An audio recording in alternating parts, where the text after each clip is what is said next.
Diduga hirup gas beracun, dua staf medis Puskesmas Kairatu dilarikan ke RSUD Tulehu.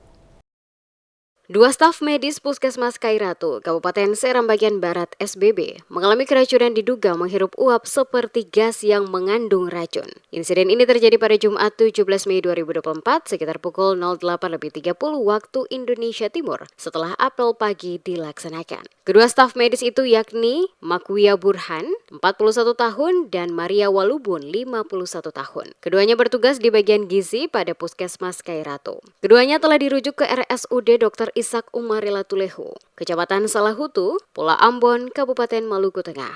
Kedua staf medis yakni Wakmia Burhan dan Maria Walubun masuk ke ruang gizi. Saat di dalam ruang gizi, keduanya mencium bau menyengat seperti gas beracun.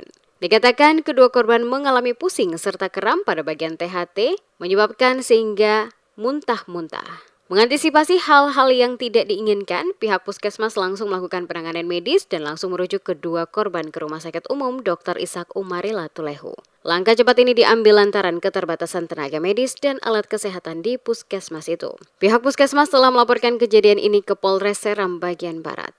Masing-masing masuk di ruangan, langsung lo masuk di ruangan di sini, langsung cium bau itu saja Pak. Langsung dia panggil temannya. Cium, ini bau apa sebenarnya? Dua korban ini atas nama inisialnya Makuya Burhan. Ibu sudah melaporkan langsung ke pihak kepolisian. Polres sudah. Dalam kondisi ini kondisinya dalam keadaan baik saya Ibu. Yang satu dalam keadaan baik, yang satu dirujuk itu. Langsung ke mana itu Bu? Langsung ke Tulehu.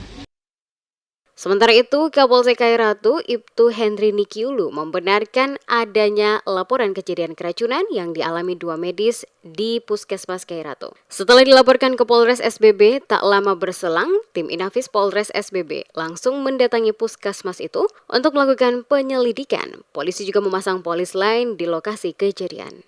Jadinya keracunan atau gas yang berada di Puskesmas Kairatu sehingga mengakibatkan dua korban yang sementara dirawat di Rumah Sakit Puskesmas Kairatu. Dari tersebut kami pihak kepolisian dari sektor Kairatu langsung menuju ke TKP dan kami melakukan olah TKP. Diketahui insiden ini terjadi usai para staf puskesmas mengikuti apel pagi. Keduanya masuk ke ruangan gizi dan menghirup bau menyengat seperti gas beracun. Keduanya mengalami pusing serta kram pada bagian THT, menyebabkan muntah-muntah. Keduanya sudah dirujuk ke RSUD Dr. Ishak Umarela Tulehu dan saat ini dalam penanganan medis. Sampai dengan berita ini dirilis, pihak aparat kepolisian dari Polres SBB sedang melakukan investigasi terkait insiden ini.